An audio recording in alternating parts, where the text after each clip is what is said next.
प्रभात ही रायना, आप देख रहे हैं धर्म। कहते हैं महादेव एक बार जिसे गले लगा लेते हैं उसका साथ कभी नहीं छोड़ते, और जिस पर औघड़दानी की कृपा बरसती है वो हो जाता है अजर अमर। भगवान शिव के परम भक्त उनके वाहन नंदी के साथ भी कुछ ऐसा ही है। कोई भी शिवाला हो या फिर कोई भी मंदिर, हर जगह नंदी शिव और पार्वती संग नजर आते हैं। लेकिन इस धरती पर एक जगह ऐसी है जहां महादेव ने नंदी का साथ छोड़ दिया। लेकिन क्यों? आइए देखते हैं।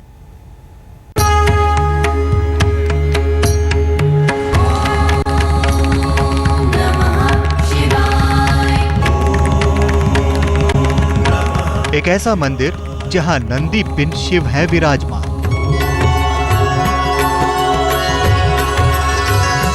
जहां का दर्शन धो देता है हर पाप।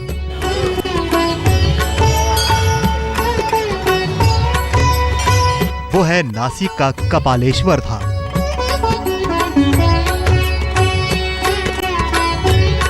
पवित्र नदी गोदावरी के तट पर बसी नासिक नगरी, जिसे देवताओं की नगरी कहा जाता है। ओम नमः शिवाय, ओम नमः शिवाय। हिंदू तीर्थयात्रियों का प्रमुख केंद्र और कुंभ नगरी होने के कारण इस नगरी का धार्मिक महत्व कई गुना अधिक बढ़ जाता है, और इसी नगरी में ही बसा है महादेव का एक ऐसा धाम जो इसे अलग पहचान दिलाता है। ओम नमः शिवाय, ओम नमः शिवाय। भोले भंडारी का एक ऐसा मंदिर जिसमें शिव तो हैं, लेकिन उनका साथी नंदी नहीं। जी हाँ, नासिक के गोदावरी तट पर बने कपालेश्वर मंदिर में भगवान शिव की पूजा करने जब लोग पहुँचते हैं तो उन्हें भोले तो दिखते हैं, लेकिन उनके वाहन नंदी नहीं। शिव रामेश्वर हर हर भोले नमः शिवाय। मार्कंडेय पुराण के मुताबिक देवलोक में एक बार देवताओं की सभा लगी थी, जिसमें पंचमुखी ब्रह्मा जी के 4 मुख वेदों का पाठ कर रहे थे, जबकि 5वां मुख शिव और विष्णु की निंदा कर रहा था। अपनी निंदा से क्रोधित होकर शिवजी ने ब्रह्मा के ही अस्त्र ब्रह्मास्त्र से उनके 5वें मुख को काट डाला।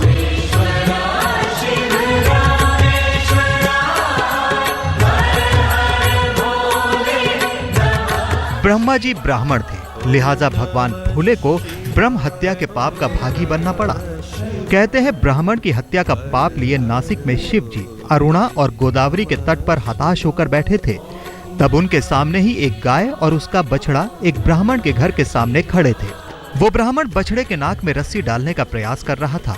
बछड़ा उसका विरोध कर रहा था और विरोध में ब्राह्मण को मारना चाहता था। उस वक्त गाय ने उसे कहा कि बेटे ऐसा मत करो, तुम्हें ब्रह्म हत्या का पाप लग जाएगा। बछड़े ने उत्तर दिया कि ब्रह्म हत्या के पाप से मुक्ति का उपाय मुझे मालूम है। ये बात सुन रहे शिवजी के मन में उत्सुकता जागृत हुई। बछड़े ने ब्राह्मण को अपने सींग से मारा। ब्राह्मण मर गया। ब्रह्म हत्या से बछड़े का अंग काला पड़ने लगा। तभी बछड़ा गोदावरी नदी के रामकुंड में आया। उसने वहां स्नान किया और उसे ब्रह्म हत्या के पाप से मुक्ति मिल गई। ये देख शिवजी ने भी रामकुंड में स्नान किया और उन्हें भी ब्रह्म हत्या के पाप से मुक्ति मिली। हे शिव शंकर हे करुणा। नंदी के मार्गदर्शन से महादेव खुश हुए। कहते हैं नासिक के गोदावरी तट पर इसी जगह पर शिव ने नंदी को अपना गुरु स्वीकार किया और उन्हें सम्मान देते हुए कहा कि कपालेश्वर मंदिर के द्वार पर तुम्हारी मूर्ति नहीं रहेगी। यही नहीं, यहाँ जो भी आएगा उसे समस्त 12 ज्योतिर्लिंगों से भी ज्यादा दर्शन पूजन का फल मिलेगा। तो वो नंदी वहाँ से वो दौड़ते दौड़ते यहाँ पे जो अरुणा वरुणा और गोदावरी का संगम है, जिसको रामकुंड कहा जाता है, तो वहाँ पे आए और नंदी जी पानी में जैसे जैसे गए तो वो काले पड़े हुए नंदी जी जैसे जैसे पानी से नहा के बाहर आए तो वैसे पहले की तरह पूरी तरह से शुभ्र हो चुके थे और उनका ब्रह्म हत्या का पातक भी जा चुका था। तो ऐसी ये कथा, तो इस कथा के हिसाब से अगर देखा जाए तो लास्ट में अंत में उन्होंने ऐसा कहा गया कि ये कथा शिवजी को भी मालूम थी, लेकिन सब लोगों को पता चलनी चाहिए, इसके लिए नंदी के माध्यम से ये कथा उन्होंने सब लोगों को कही। और बाद में यहाँ पे नंदी ने उनको ये मार्ग दिखाया, इसलिए नंदी यहाँ पे उनके गुरु कहलाए। और यहाँ पे एक पूरे विश्व में एक ऐसा ही शिवलिंग है कि जिसके सामने नंदी नहीं है। हर मुराद होती है पूरी।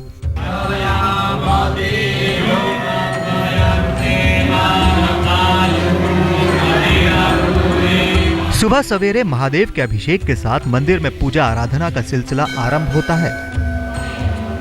यहाँ पे आके अच्छा लगता है। 12 ज्योतिर्लिंग का दर्शन जैसे करते हैं वैसा इसका दर्शन करके वो लाभ मिलता है और एक बूस्टिंग मिलता है यहाँ पे आके। तो हम लोग हर प्रदोष को यहाँ पे आते हैं। ऐसी मान्यता है कि प्रदोष व्रत और सावन के महीने में जो भी भक्त इस मंदिर में आता है और सच्चे मन सच्ची श्रद्धा से महादेव की पूजा अर्चना अभिषेक करता है, महादेव उसकी समस्त मनोकामनाएं पूर्ण करते हैं और भक्तों को मिलती है समस्त कष्टों से मुक्ति।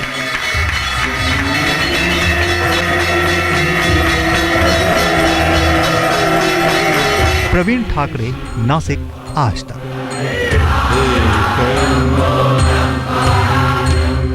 नंदी से महादेव का रिश्ता जुड़ने की कहानी भी बड़ी अनूठी है। कहते हैं जहां सभी भगवान अपने अपने वाहनों से धरती और आकाश में सैर किया करते थे, वहीं फक्कड़ भोलेनाथ पैदल ही घूमते थे।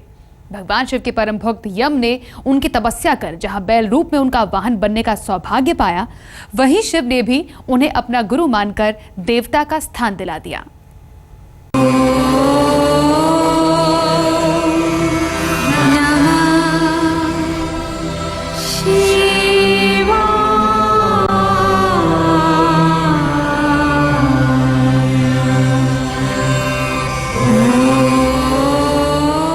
शिव करते हैं तीनों लोकों का उद्धार,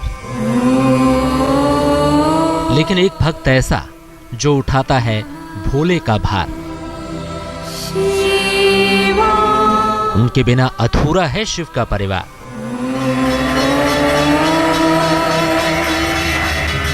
उनकी मर्जी के बिना खुलते नहीं महादेव के द्वार।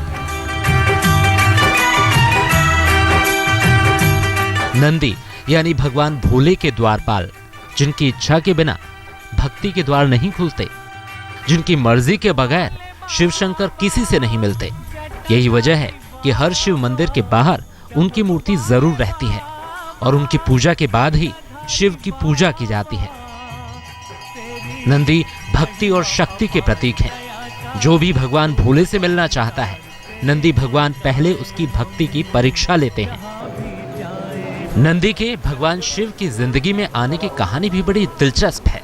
कहते हैं कि पहले शिव के पास कोई वाहन नहीं था और वो बिना वाहन आकाश में घूमा करते थे। एक बार भोले भंडारी को ऐसे ही घूमते देख यम ने इच्छा जताई कि वो उनके वाहन बनना चाहते हैं और इसके लिए उन्होंने तपस्या शुरू कर दी। आखिरकार यम की आराधना से शिव खुश हुए और उन्हें बैल रूप में अपना वाहन स्वीकार कर लिया। लेकिन शिव ने वाहन के लिए नंदी बैल को ही क्यों चुना? दरअसल बैल को भोला माना जाता है और वो काम बहुत करता है। वैसे ही शिव शंकर भी हैं, भोले हैं, कर्मठ हैं और काफी जटिल है उनका जीवन। चतुर हैं वो, लेकिन चतुराई से किसी का नुकसान नहीं करते। चूंकि दोनों के स्वभाव में काफी समानता है, इसीलिए कहते हैं कि नंदी बैल को ही शिव ने वाहन रूप में चुना। इतना ही नहीं, नंदी भगवान शिव के प्रधान सेनापति भी हैं। भोले भंडारी की सेना नंदी के ही इशारों पर चलती है। नंदी की भक्ति की ही शक्ति है कि भोले भंडारी न केवल उन पर सवार होकर तीनों लोकों की यात्रा करते हैं, बल्कि उनके बिना वो कहीं नहीं जाते। सिर्फ नासिक के कपालेश्वर मंदिर में ही शिव बिन नंदी के दिखते हैं, जहां शिव ने उन्हें गुरु माना था। इसके अलावा बगैर नंदी शिव की पूजा अधूरी मानी जाती है, क्योंकि नंदी भगवान भोले के सबसे प्रिय हैं और सबसे निकट भी। आज तक ब्यूरो। आइए अब आपको दिखाते हैं कहानी एशिया के सबसे बड़े शिवलिंग की। जी हाँ, हम बात कर रहे हैं मध्य प्रदेश की राजधानी से 32 किलोमीटर दूर बने भोजपुर शिवलिंग की, जिसके बारे में कहा जाता है कि वो एशिया का सबसे बड़ा शिवलिंग है। इस 21 फीट ऊंचे शिवलिंग को पांडवों ने अपनी मां कुंती के लिए बनाया था। आस्था जो मन में कोपलों की तरह फूटती है तो चारों ओर का वातावरण हरा भरा कर देती है। आस्था जो फैलती है इन बादलों की तरह तो पूरी धरती को ढक लेती है। जो हट करती है तो किसी जिज्ञासु की तरह ढूंढ ही लेती है उस परम शक्ति को, जिनके आदेश से संचालित होता है इस सृष्टि का चक्र। नमो नमः।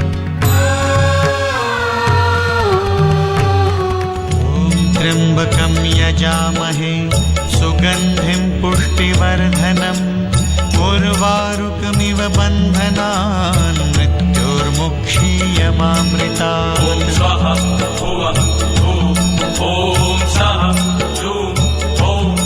मध्य प्रदेश की राजधानी भोपाल से शुरू होने वाली ये यात्रा करीब 30 किलोमीटर बाद पहुंचती है एक अद्भुत ऐतिहासिक और प्राचीन मंदिर तक। वो मंदिर जो स्थापित है भोजपुर में, जहां बेतवा नदी के तट पर प्रतिष्ठित है भोलेनाथ का विशाल शिवलिंग, भोजेश्वर शिवलिंग। शिव भक्तों के लिए जिसका महत्व किसी ज्योतिर्लिंग से कम नहीं। बेतवा नदी के किनारे बना भोजपुर मंदिर का महत्व किसी ज्योतिर्लिंग से कम नहीं है। देश का ये सबसे बड़ा ज्योतिर्लिंग है जहां पूजा होती है। नदी में स्नान करने के बाद पूजा करने से भक्तों को दोगुना पुण्य मिलता है।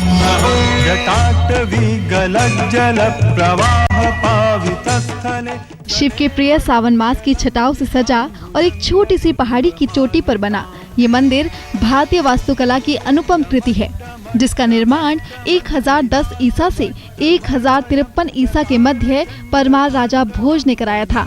इसीलिए इस मंदिर का नाम भोजपुर मंदिर पड़ा, जिसे भोजेश्वर मंदिर भी कहा जाता है। ये मंदिर कभी भी पूरी तरह से तैयार नहीं हो पाया। इस मंदिर को जिस युग में जितना बनाया गया ये अधूरा ही रहा, मगर ये भी भोलेनाथ की महिमा ही है कि यहाँ आने वाले किसी भी भक्त की कोई भी मनोकामना कभी भी अधूरी नहीं रहती। जो भी लोग यहाँ मन्नत लेके आते हैं उनकी मन्नतें पूरी होती हैं। कई माताएं बहनें ऐसी आती हैं जिनकी शादियां हुए आज 5-5, 10-10 साल हो गए, उनकी गोद नहीं भरी, वो यहाँ मन्नत मानती हैं। उनको भगवान की कृपा से पुत्र पुत्रियां प्राप्त होती हैं, उनको बच्चे होते हैं, उनके दुख दर्द दूर होते हैं। श्रद्धा यहाँ युगों युगों इसी तरह से घुटनों के बल चलती आ रही है। आस्था मीलों दूर से चलकर यहाँ शीश झुकाने आ रही है। और ऐसा हो भी क्यों ना, जब इस भोजेश्वर मंदिर में मौजूद है शिव के विशाल शिवलिंग में से एक भोजेश्वर शिवलिंग।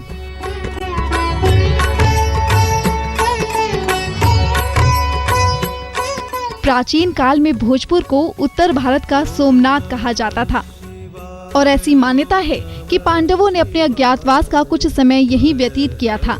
कहते हैं माता कुंती भगवान भोलेनाथ की पूजा के बगैर जल तक ग्रहण नहीं करती थी।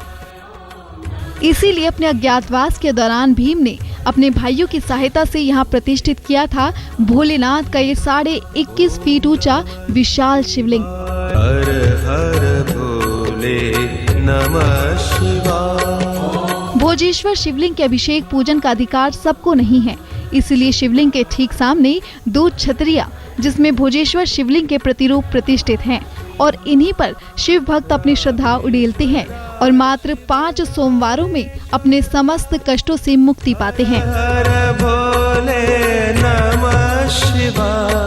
धर्म में आज के लिए बस इतना ही।